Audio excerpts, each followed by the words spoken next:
Le Seigneur soit avec vous. Et avec votre esprit. Chers amis, nous lisons cette messe du vendredi de la première semaine du temps ordinaire de l'Église. Et donc, nous avons terminé ce temps de Noël. Et maintenant, nous reprenons notre vie ordinaire. Ordinaire ne veut pas dire que c'est une vie banale, sans intérêt.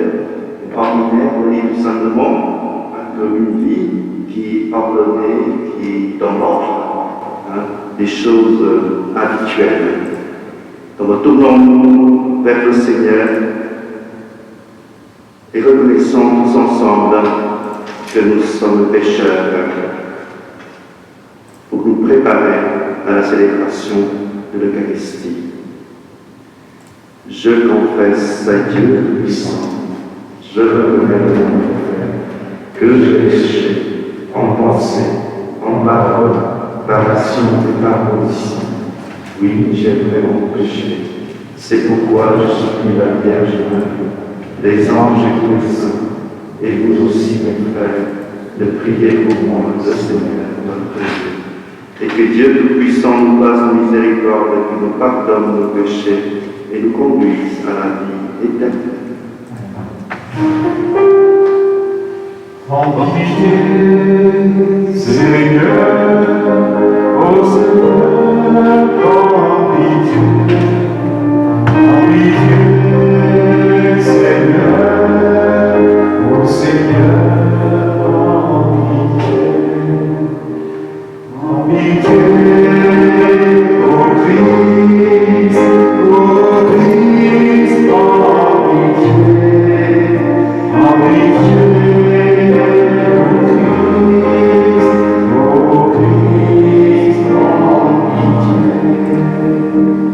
en pitié.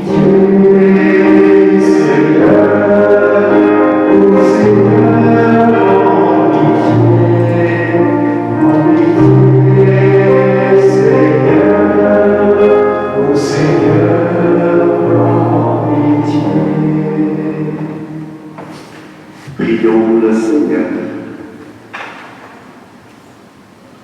Aux appels de ton peuple en prière, réponds Seigneur à ta bonté. Donne à chacun la claire vision de ce qu'il doit faire et la force de l'accomplir. Par Jésus-Christ, ton Fils unique, notre Seigneur et notre Dieu, qui vit et règne avec toi et le Saint-Esprit, un seul Dieu maintenant et dans les siècles des siècles. Amen.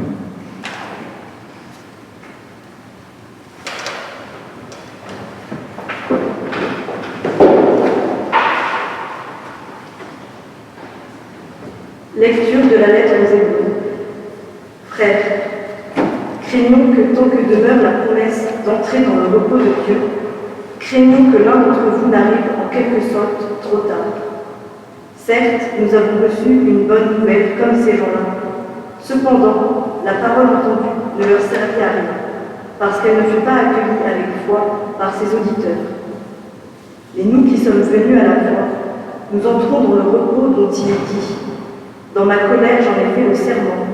On verra bien s'ils entreront dans mon repos. Le travail de Dieu, assurément, était accompli depuis la fondation du monde, comme l'Écriture le dit à propos du 7e jour. Et Dieu se reposa le 7e jour de tout son travail. Et dans le psaume de nouveau, on verra bien s'ils entreront dans mon repos. Empressons donc d'entrer dans ce repos-là, afin que plus personne ne tombe, en suivant l'exemple de ceux qui ont refusé de croire. Parole du Seigneur.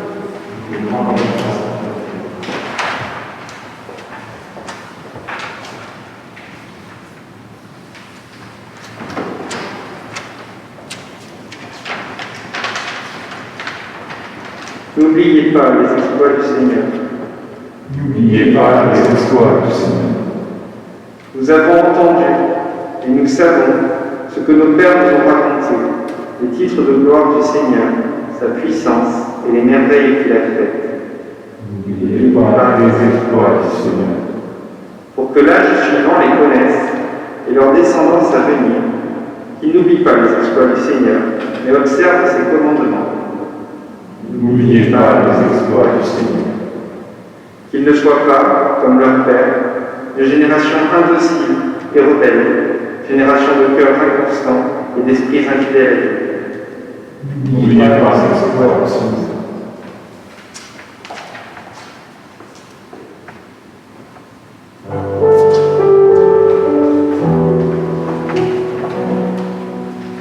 Alléluia, Alléluia, Alléluia, Alléluia, Alléluia, Alléluia, Alléluia. Un grand prophète s'est levé parmi nous, et Dieu a visité son peuple. Alléluia, Alléluia, Alléluia,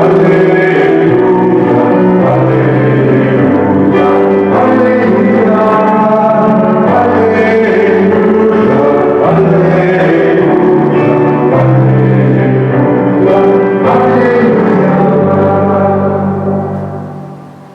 Le Seigneur soit avec vous. et avec votre esprit. Évangile de Jésus-Christ selon saint Marc.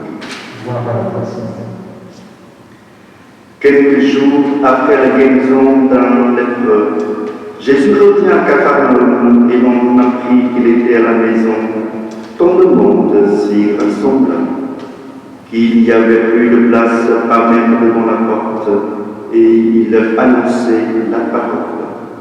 Arrivent des gens qui lui amènent un paralysé porté par 4 hommes.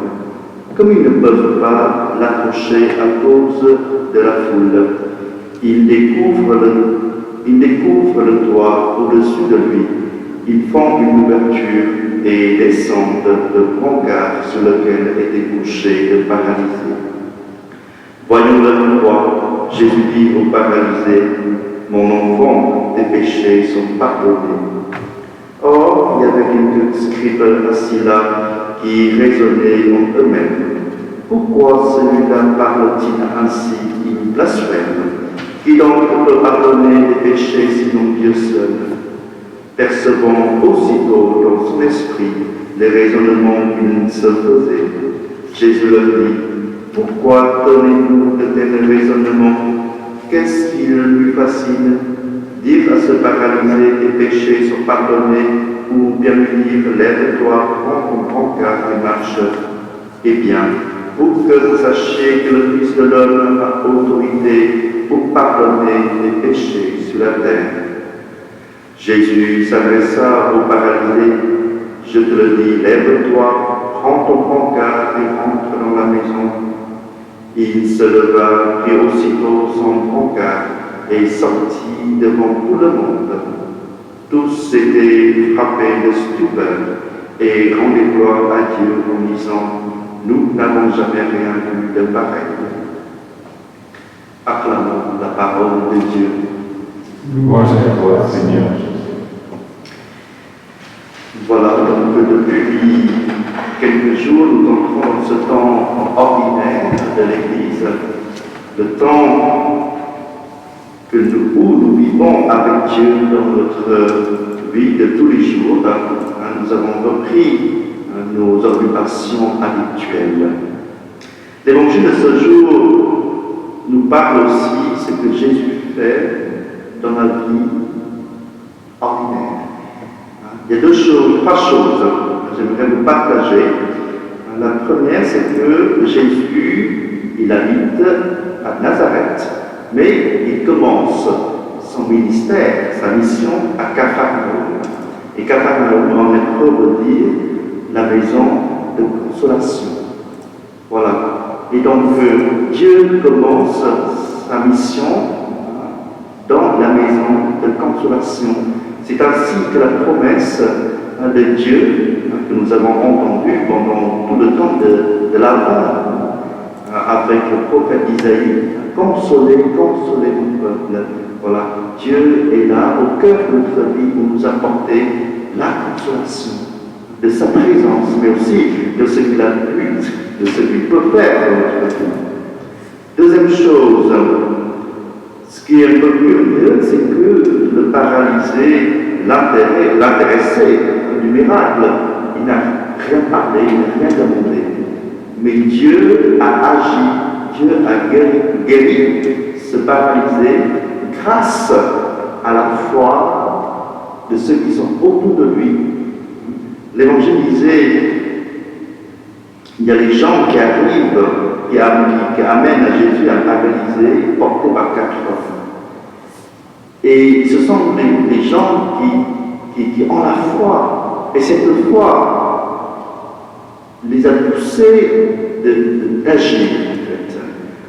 Et quand il y avait plus de place, ils ont fait des choses un peu surprenantes et courageuses, on peut dire. Qu'est-ce qu'ils ont fait? Ils ont découvert le toit. Et après, ils ont descendu le paralysé du toit devant Jésus. Et donc, nous sommes dans un temps un peu difficile, un peu compliqué, on peut dire. Mais peut-être aussi, c'est un temps que nous devons exercer notre foi. Et notre foi en Dieu permet à Dieu d'agir, non pas seulement dans notre vie, mais aussi dans la vie de ceux qui sont autour de nous. Par exemple, la messe, c'est 7h30, vendredi matin. Bon, on a envie de faire un peu plus de grasse matinée, quelques minutes de plus, mais parfois ça compte beaucoup. Mais est-ce que nous sommes, comme dirais-je, nous sommes portés par notre foi pour exercer cette rencontre avec le Seigneur dans l'Eucharistie, et partie de notre foi, Dieu peut agir dans le monde, en particulier dans notre école. Et troisième chose, j'aimerais partager que nous venons à Jésus. Il prend soin non seulement de notre corps physique, mais aussi de notre âme. L'importance d'être conscient que notre vie, il y a la vie physique, mais aussi la vie spirituelle. Et donc, à la lumière de la parole de ce jour, demandons au Seigneur la grâce de vivre notre foi, de vivre notre foi courageusement dans notre vie quotidienne. Et partir de cette foi, Dieu continue à agir dans notre vie, dans notre école, mais aussi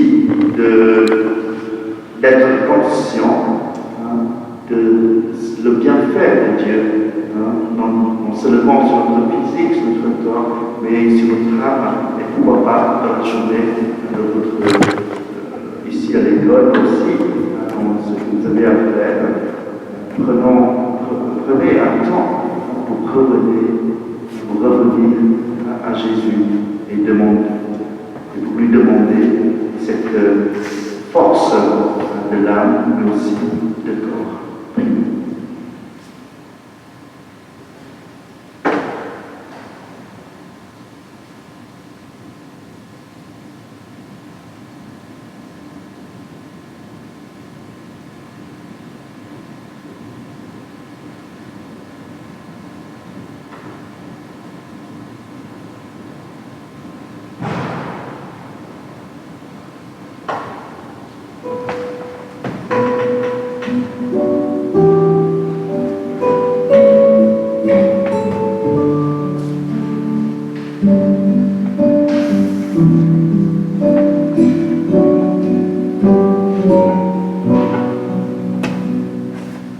Jésus, le Christ,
Prions ensemble au moment de le sacrifice de toute l'Église.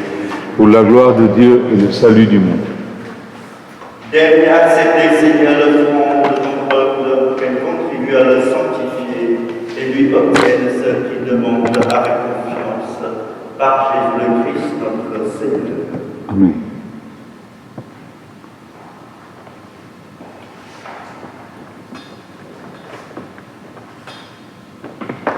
Le Seigneur soit avec vous. Et avec votre, Élevons notre cœur, nous le tournons. rendons grâce au Seigneur notre Dieu. Cela est juste.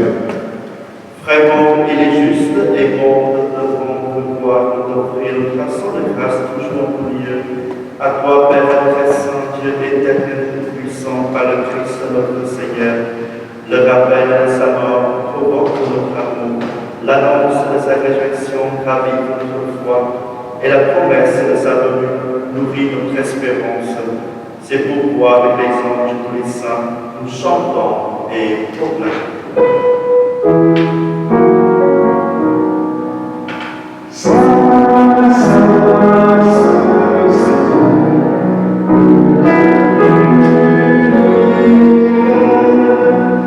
Le ciel et la terre sont remplis de ta gloire. Hosanna au plus haut des cieux. Béni soit celui qui vient au nom du Seigneur. Hosanna au plus haut des cieux. Toi qui es vraiment saint, toi qui es la source de toute sainteté, Seigneur, nous te prions. Sanctifie ces offrandes répandant sur elle ton esprit, qu'elle devienne pour nous le corps et le sang de Jésus le Christ, notre Seigneur. Au moment d'être livré angéliquement dans sa passion, il prit le pain, il rendit grâce, il le rompit, il le donna à ses disciples en disant: Prenez et mangez-en tous, ceci est mon corps. Livrez-vous.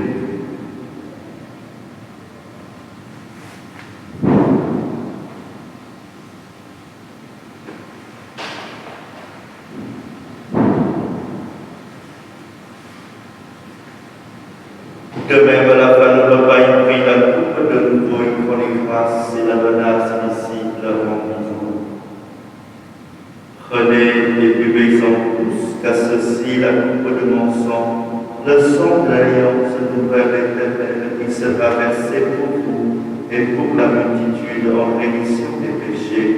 Vous ferez cela en mémoire de moi.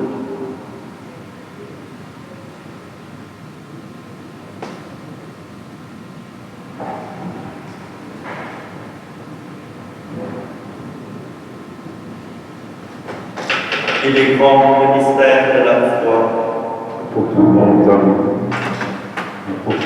La mort, Seigneur Jésus, Nous célébrons ta résurrection. Nous attendons ta venue. Faisons ici mémoire de la mort, de la résurrection de ton Fils, nous t'offrons, Seigneur, le pain de la vie et la coupe du salut. Et nous te rendons grâce car tu nous as choisis pour servir pour ta présence. Humblement, nous te demandons que l'union par notre corps et au sang du Christ, nous soyons rassemblés par l'Esprit Saint en un seul corps.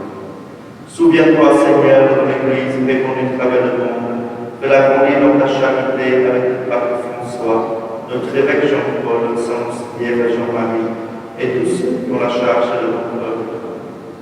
Souviens-toi aussi, nos frères qui se sont endormis lui nous l'espérance de la résurrection, et de tous les hommes qui ont quitté cette vie, reçoit les grandes lumières auprès de toi. Sur nous tous, enfin, nous implorons ta bonté, permet qu'avec la Vierge Marie, la bienheureuse Mère de Dieu, avec Saint Joseph, pour les apôtres et les saints de l'exemple qui ont vécu leur amitié, nous et par la vie éternelle que nous chantions ta louange par Jésus-Christ, ton Fils bien-aimé. Par lui, avec lui et en lui, à toi, Dieu le Père tout-puissant, de l'unité du Saint-Esprit, tout honneur et toute gloire pour les siècles des siècles. Unis avec l'Esprit de beau remplir avec nous, notre Père, qui es aux cieux, que ton nom soit sanctifié, que ton règne vienne, que ta volonté soit faite sur la terre comme au ciel. Donne-nous aujourd'hui notre pain de ce jour. Pardonne-nous nos offenses, comme nous pardonnons aussi à ceux qui nous ont offensés. Et ne nous laisse pas entrer en tentation, mais délivre-nous du mal. Délivre-nous de tout mal, Seigneur, et donne la paix de temps par ta miséricorde qui ouverte du péché. Rassure-nous de vos épreuves de cette vie, où nous espérons le bonheur que tu promets, l'avènement de Jésus-Christ, notre Sauveur. C'est à toi, Père Chrétien, le règne, la puissance et la gloire, pour les siècles des siècles. Seigneur Jésus-Christ, tu as lié les apôtres, je laisse la paix, je donne ma paix. Ne regarde pas le péché de la foi de l'Église, pour que ta volonté s'accomplisse de toute cette paix, et conduis l'âme vers l'unité parfaite, notre vie et règne pour les siècles des siècles. Amen. Et que la paix du Seigneur soit toujours avec nous. Et avec votre esprit.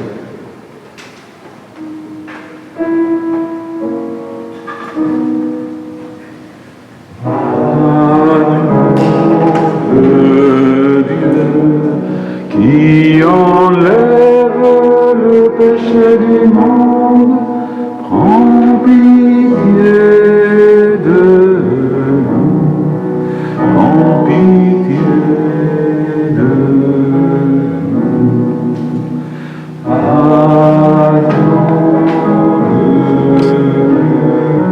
Qui enlève le péché du monde, prends pitié de nous, prends pitié de nous.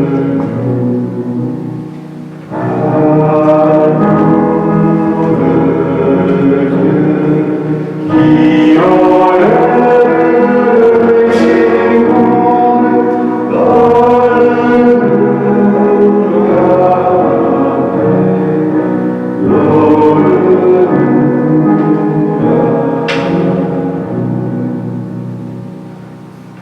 Heureux, bienheureux, les invités au repas du Seigneur. Voici l'agneau de Dieu qui enlève le péché du monde. Seigneur, je ne suis pas digne de te recevoir, mais dis seulement une parole de Jésus.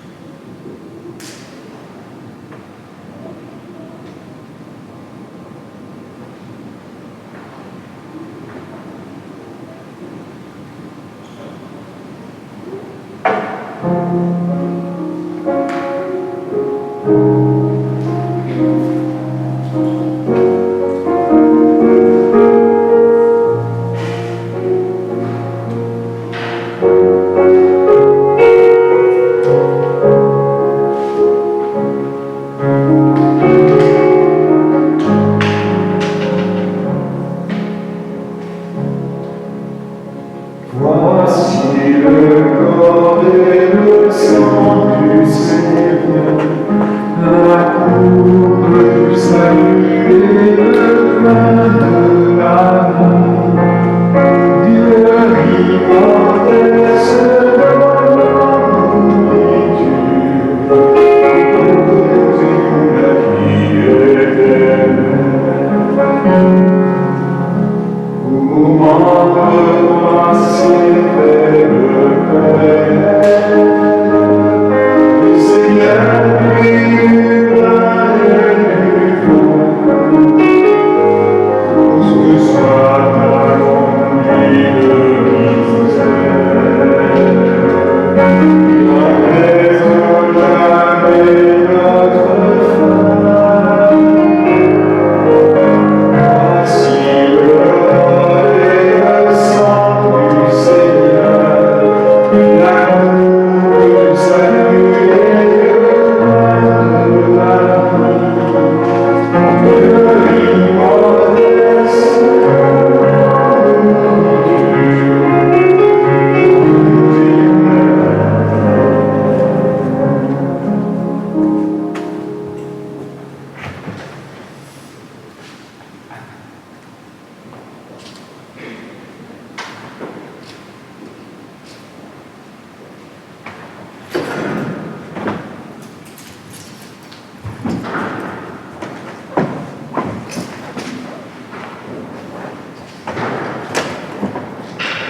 Prions dans le Seigneur.